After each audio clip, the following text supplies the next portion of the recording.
Retro Future. Good day, ladies and gentlemen, this is Bonser of Radio Retro Future, here to remind you that this is part 2 of a two-part lecture on the difference between low and high concept world building. In our previous part, we mostly discussed how the physical worlds of low and high concept stories differ, so I highly recommend you watch part 1 if you haven't already. In part 2, we talk more about recurring themes and how to balance low and high concept properly without your story turning into what some would call a planet of hats, but also to ensure you've got your high concept and your low concept plot. Don't worry, I'll be explaining what I mean with that in the course of the next 20 minutes. And with that, real quick, currently we are preparing a Kickstarter for our very own role-playing game, a NIGHTWATCH, so please give that a follow. And if you are interested in supporting this channel so we can make more original art, please consider supporting us on REAM. Free followers will get all kinds of stories every week, and members will get access to all our ebooks and other additional content. And with that, let's get into today's lecture. Last episode we ended on the difference between low concept and high concept, and that characters in a high concept story are often living in a world that are referred to as the system. This is usually a thematic situation. It's not about heroic characters. High concept is about usually normal people. They don't have superpowers, they don't have like special destinies. That said, if there are superpowers in it, it's usually about normal people being confronted with superpowered individuals. Think about The Boys. There are some heroic characters, but there's also a lot of villainous characters. And you are kind of like watching as these villainous characters do their thing and see if like, will they get away with it now? Will they get caught? You know, and you also see their trials and tribulations. No Country for Old Men is another case of that. Game of Thrones has a lot of characters like that, where you kind of like watching, like, are they gonna get away with it? Or is the heroic character finally going to get them? So these things can have, well, a good or happy end, depending on your perspective. That's what's interesting about high concept. One of the biggest difficulties that authors trying their hand at high concept is to keep their own opinions out of it. But yeah, the point is that longer high concept stories do need a proper low concept plot. So we do have character plots, and we do have like these big thematic things, because these are like Greek tragedies where there is a lesson in all of this. There's ideas being explored. That's, you know, there is no formula. How do you explore an idea? Well, there are thousands of ways to do it. That's very difficult, right? There is this fallacy about high concept that there are no good characters in high concept because, you know, the high concept should be at front of the thing. And that's not true, people. It's about people. And that is, you know, bad high concept forgets that. Bad high concept is really just about that one idea, and everything is about exploring that idea, and like the people themselves are just props. I mean, there are definitely high concept stories, and you probably never watch them because they're just not very good. And there are high concept series that have been hijacked by low concept writers, and then you get Star Trek Discovery. I said this many times before, and Mortal Engines has that same problem, by the way. Old Boy.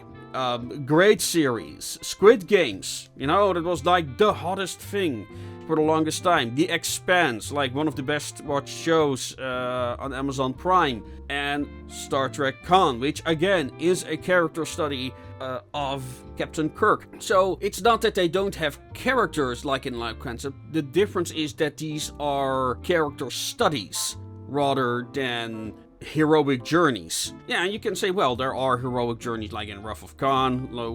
Khan is the bad guy. Captain Kirk needs to save people. He needs to avenge his son. So there is all those elements of the low concept story there. But in the end, it's like a character study. You want to see what happens to Khan himself. You want to see, will Khan have an interesting ending? You know, and then we have like the whole thing with Moby Dick in there. You know, memorable scenes. And of course, the Devil Spock is also Wrath of Khan. So yeah, That's a bad ending, and that's a legendary scene. And yeah, we know the story. I mean, the actor wanted to leave the series, and then he came back anyway, and then he was brought back to life. But, you know, this is things you can, in high concept, you can get away with these things. In low concept, not so much. Because the problem with killing characters in low concept is to purely motivate the character. There's no theme, problem. They're just there, well, we need to make the character look heroic, so we're gonna kill off this character, and then he will have a reason to do it, which is revenge. And that is what's different in Star Trek. Yes, Spock is a powerful motivator for Captain Kirk to go after Khan, but it's not the only reason. And again, it's also thematically fitting, because the whole movie is how do we deal with death? Khan could not deal with death. That is why he's going on this rampage. Captain Kirk is tempted to that, but he does the right thing. So there is again that heroic element going back. And that is the big difference. And yeah, that is something you need to wrap your head around. And this is why the what if premise is so important. Like, what if Captain Kirk is confronted with old age and death? That's the difference. It's not about him defeating Khan. It's about Captain Kirk coming to getting his act together in regards to his own life. And yes, people die in the process, but again, that is life. Now, we also have style over substance concepts. I mean, I talked a lot about ideas, and I love ideas and complex philosophy and that type of stuff. And for me, that's the challenge, to bring that in a way that it does not alienate people. Right, that's the art. Again, we're talking about the world building. So here we have like worlds with extremely powerful characters. I mean, the stories themselves are typical low concept stuff. Like, we've got some characters looking for treasure. We've got some guy that wants to be the Hokage. And then we've got this guy that just wants to be the strongest being in the universe. And we have a lot of like very overpowered characters in the background. But you know, it's that spectacle. Yeah, it's dumb entertainment. Yeah, there are some interesting character goals there, but in the end, like, their backgrounds were just to legitimize why do they have like superpowers. Like, Goku has superpowers because he's an alien. Luffy has superpowers because he ate that fruit. Right? But you know, you can't argue with success. The point is that we need to have a good balance between high and low concept. Because they appear in all good stories, there is a very good balance. I want to start with a little Steam Boy, because I think it's a very interesting film, flawed it may be. If you're ever gonna watch Steam Boy, watch it in 2 sittings. I enjoyed it far better that way in 1 sitting, then it gets rather boring. But you know, spread it over 2 days or a break. Yeah, then that's great. And of course, one of the best animated series at the moment. Style-wise, I think Arcane is far superior to Avatar. The story-wise, Avatar is amazing. And a great balance between low and high concept, which I will explore first. But first, let's have a look at Steam Boy, which is about a MacGuffin called the Steam Ball, which is this super powerful energy source. We see it here on the front cover to power his personal rocket. It's this basically unlimited energy source. And of course, everyone wants it. And Steam Boy is this character. He has this ball in his possession due to circumstances. And now he is looking for somebody who he can hand the power over to. Like, literally, the Steam Ball is literally the manifestation, not just of unlimited energy, but literal power. And he doesn't want that responsibility, of course. Well, first of all, he's just a little boy, he cannot defend it.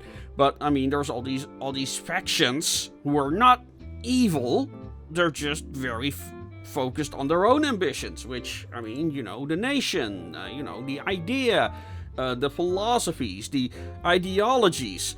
And he has to make a choice, like, okay, now who then? And, well, eventually he takes the power anyway, and we get like the creation of Steam Boy. Now, it's unfortunate, this should have been a series, by the way. But yeah, it's a movie that also shows the limitations of high concept, because I said that high concept is better suited for short stories, but Steam Boy is definitely one of those movies that said this should have been a short story. So like, all these concepts and all these philosophies could have been better explained, and the characters would not just be physical representations of set ideologies, ideas, nationalism, whatever. And that's kind of the point.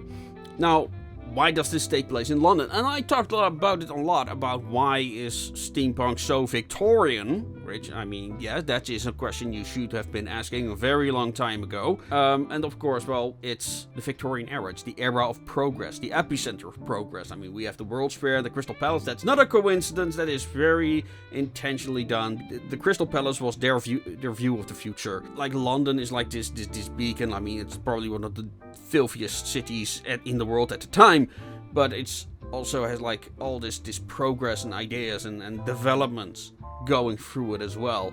So it was very fitting that it happened here, but more fittingly is that we then have Steam Castle. Steam Castle is powered by the steam ball that we mentioned before.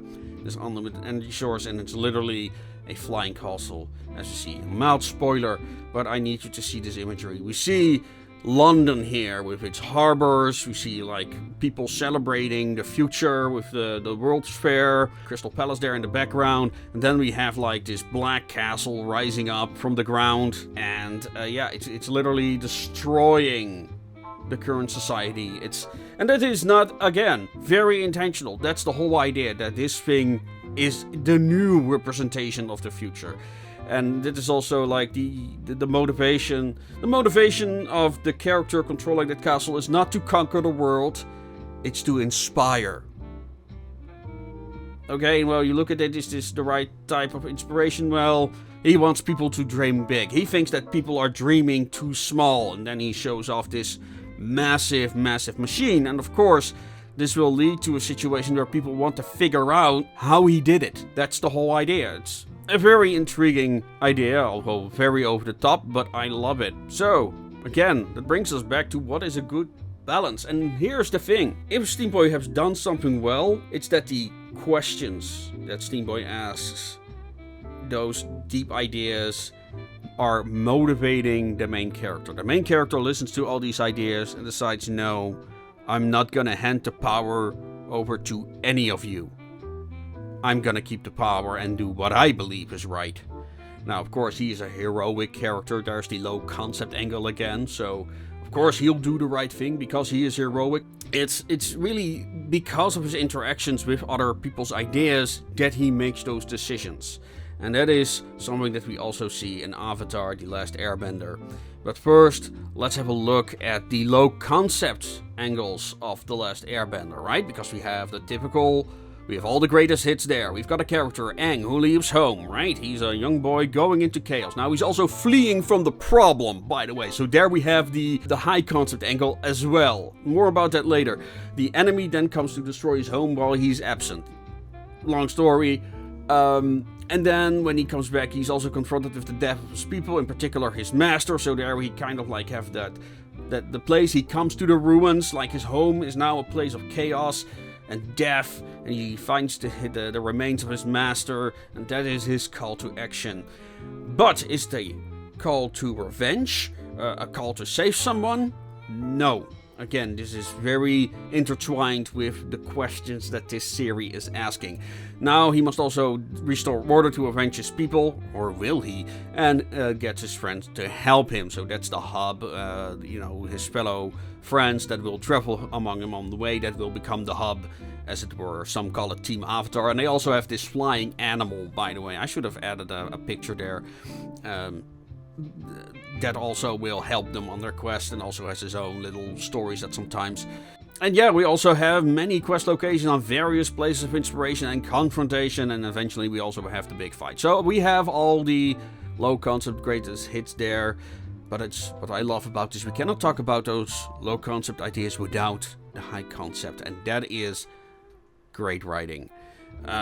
Because if we go look at the high concept ideas, it is a story about a homeless boy and a refugee who is also responsible for the balance of the world, which doesn't really sound fair, does it? Fairness is definitely also a theme going through the series. No, he's just a kid and he has yet the biggest responsibility imaginable. So there is all these very unlikely combinations interwoven into the plot. And we also see this in other characters, who, for example, are very resentful because they're in a similar situation as he is. But yeah, we also have the coming of age story, and there are many discussions on the responsible use of power, and those are very important because those are the discussions that motivate Aang. Like, again, I said, well, he's on a quest to avenge his people. No, he's not on a quest to avenge his people. He is there to right the wrongs. And yes, he is very angry about the death of his people. Yes, but that is not his primary motivation. It's his motivation to do the right thing. Those are very different things. So yes, balance, truth, good, evil. These are all high concept elements that keep coming back throughout the story. And again, there is no formula on how to write this. This is all, how do I discuss these ideas? Every episode puts the character in a different situation and then asks different questions. So again, we have the very episodic nature where the protagonists are thrown into a new situation with new characters, with new ideas, with new problems, and they resolve it. Those answers that they give at the end of those episodes, we see then reflected in later episodes of the series. That is how it's done. So we also have these elements, for example, about truth and how we go on. And remember, this is not just about Aang being a hero. It's also a study of Aang, of him, the Avatar, the most powerful creature in this world. Like, Aang makes up a story about his former life because he's a reincarnation. So there were like 30 or something avatars before him. These play a role. These play a role in this world's history and their mythology. And there's like these two people arguing about something that happened with another version of the Avatar. And Aang makes up a story about that character and says, well, actually, you're both wrong. This is what happens, so you don't have to fight anymore. Right? So yeah, he makes up a story, but it brings peace. Right? Also, both versions of their stories were wrong as well, so there is no matter of truth. You're replacing untruth with another untruth, essentially, but now the result is peace, right? Katara, which is his love interest, pretends to be a water spirit so she can use waterbending while she isn't supposed to. This is something that takes place in, I think, the Fire Kingdom. And of course, Fire Kingdom has firebenders, the Water Kingdom has waterbenders. But to not reveal her identity, she then takes on the identity of a water spirit so she can intervene in the town's problems. And so again, we have an act of deception to do the right thing. But then there's one very interesting episode where Aang lies to his friends after receiving a letter from their father. Now, they thought that their father was dead or taken captured. He tells them, no, actually, I'm safe and I am returning home, I think. Come see me. Aang is afraid that if he shows his friends this letter, they'll leave him. So throughout the episode, he is holding on to this letter, afraid that if he'll tell the truth, his friends will abandon him. Because, he is on a mission. He cannot stay with them if they decide to leave. Of course, the truth comes out, and of course they're very angry with him. And, he has to come out and explain his feelings to them and why he did it. It's not about truth as much as it is about trust. So again, this is an example of how you can explain very complex questions through simple stories. Now, also something that the Avatar does very well is how it deals with the Fire Lord.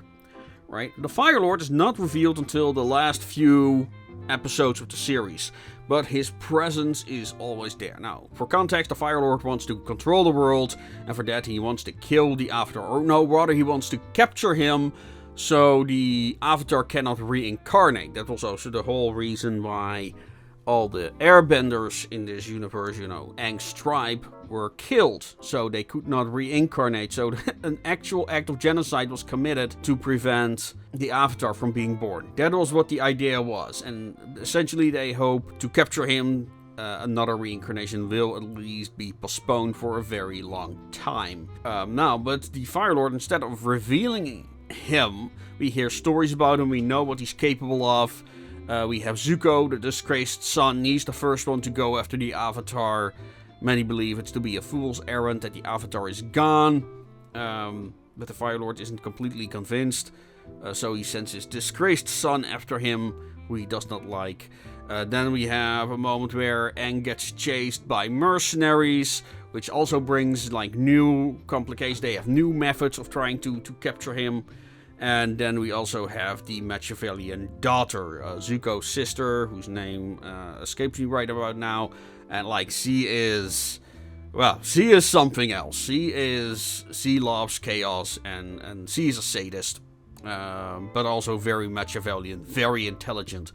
So this one is far darker than any of the other characters that we've seen. She's probably one of the most malicious creatures in this thing, and yeah, it would have been a bloody nightmare, because she does not have the restraint her father has. And then, of course, we finally have the Fire Lord himself at the confrontation. That brings us to closer to the end. And yeah, that is where I want to leave it at for today. This was not intended as a lecture on how to write high concept stories. I wanted to separate the relationship to the world. In high concept, it's really about, what is the system? What does it all look like? How is all of that designed?